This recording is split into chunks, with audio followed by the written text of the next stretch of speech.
উনি সফরে বেরিয়েছেন হাদিস কালেকশনের জন্য। প্রচন্ড শীতের রাত, উনি মাগরিবের নামাজ, এশারের নামাজ পড়ে একটা মসজিদে শুয়ে পড়লেন, আর শুয়ে শুয়ে হাদিস পড়তেছেন। কি পড়তেছেন? কথা বলেন। আর মনে মনে ভাবলেন রাতটা মসজিদে কাটায় দেই, ফজরের নামাজ পড়ে আবার বেরোবো। কিন্তু দারোয়ান এসে বলে মসজিদে থাকতে পারবেন না, ওঠেন। দারোয়ান আছে না, কথা কন।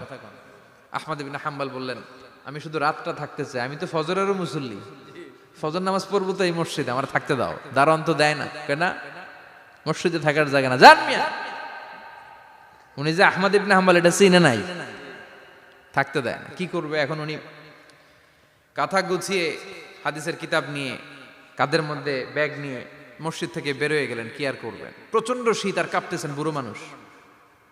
পথিমধ্যে দেখলেন বাজার, বাজার একজন খাব্বাজ, শাবুন খাব্বাজ, যুবক রুটি বিক্রেতা। সে রুটি বিক্রি করে, চুলার মধ্যে রুটি সেকে। সে যে সালাম দিল আসসালামু আলাইকুম, যুবক বলে ওয়ালাইকুম আসসালাম।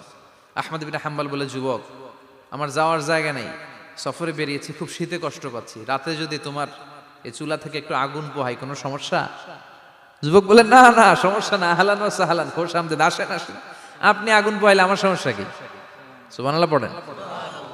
আল্লাহ শুকরিয়া করে উনি বসলেন আর আগুন পোহাচ্ছেন। আর খেয়াল করলেন যুবক রুটি বানায় আর পড়ে আস্তাগফিরুল্লাহ, রুটির দলা বানায় পড়ে আস্তাগফিরুল্লাহ, খামির বানায় আর পড়ে আস্তাগফিরুল্লাহ, রুটি নিয়ে উনুনের ভিতরে চুলার ভিতরে সেকা দেয় আর পড়ে আস্তাগফিরুল্লাহ। দোকানদারের কাছে কেউ আসলেই সে রুটি দেয় আর পড়ে আস্তাগফিরুল্লাহ। ক্রেতার কাছ থেকে টাকা নিয়ে ক্যাশ বক্সে রাখে আর কি পড়ে, আবার রুটি বানানো শুরু করে আর কি পড়ে, খালি এইটাই পড়তেছে। ইমাম আহমদ ইবনে হাম্বল তো অবাক, কিরে এটা আবার কেমন যুবক, খালি আস্তাগফিরুল্লাহ। উনি প্রশ্ন করলেন যুবক ঘটনা কি? আসার পর থেকেই তোমার দেখতেছি তুমি রুটি বানাও, রুটি বিক্রি করো আর পড়ো আস্তাগফিরুল্লাহ, মালাকা ইয়া শাবাব। যুবক বলে আস্তাগফিরুল্লাহ আমার সবচেয়ে বেশি পছন্দের আমল, আমি সব সময় আঠার মতো ইস্তেগফারের সাথে লেগে থাকি আর সব সময় পড়তে থাকি আস্তাগফিরুল্লাহ, আর এর বদৌলতে আল্লাহ আমারে মুস্তাজাবুদ দাওয়া বানিয়ে দিয়েছে। আহমদ ইবনে হাম্বল তো অবাক, আনতা মুস্তাজাবুদ দাওয়া, তুমি মুস্তাজাবুদ দাওয়া, রুটিওয়ালা। আমি এত বছর হাদিস পড়াই, আমিও তো মুস্তাজাবুদ দাওয়া না, আর তুমি রুটি বেচো বাজারে, তুমি মুস্তাজাবুদ দাওয়া, তুমি দোয়া করলে সব কবুল হয়ে যায়। যুবক বলে না আনা মুস্তাজাবুদ দাওয়া, আমি আমার জীবনে যত দোয়া করেছি কবুল করে নিয়েছে কে? সব দোয়া কবুল করে নিয়েছে আল্লাহ, একটা দোয়া ছাড়া। কয়টা? আহমদ ইবনে হাম্বলের কৌতূহল, কিউরিসিটি আরো বেড়ে গেল। কি? সব দোয়া কবুল হয়েছে, একটা দোয়া ছাড়া। মাযালিকা দুআ ইয়া শাব, কি সেই দোয়া? যুবক এবার বলতে শুরু করলো আমার জীবনে যে দোয়াটা আল্লাহ কবুল করে নাই সেটা হচ্ছে আমি আল্লাহর কাছে অনেক চেয়েছি, অনেক দোয়া করেছি যে আল্লাহ শুনেছি এই জামানার সবচেয়ে বড় মুহাদ্দিস, তার নাম নাকি ইমাম আহমদ ইবনে হাম্বল। আল্লাহ তোমার কাছে আমার চাওয়া আমি যেন এই ইমাম আহমদ ইবনে হাম্বলরে দেখে মরতে পারি, আমি যেন ইমাম আহমদ ইবনে হাম্বলের হাতে হাত রেখে মুসাফা করতে পারি আর তার কপালে একটা চুমু এঁকে দিতে পারি।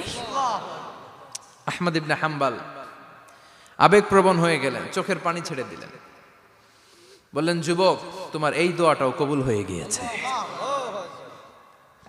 আহমদ ইবনে হাম্বলের দেখা আর সাক্ষাৎ পাওয়ার জন্য আহমদ ইবনে হাম্বলের বাড়িতে তোমার যাওয়ার দরকার নাই, আহমদ ইবনে হাম্বল তোমার দরবারে ছুটে এসেছে। আনা আহমদ ইবনে হাম্বল মুহাদ্দিসুদ দাহর, আমি নিজেই আহমদ ইবনে হাম্বল।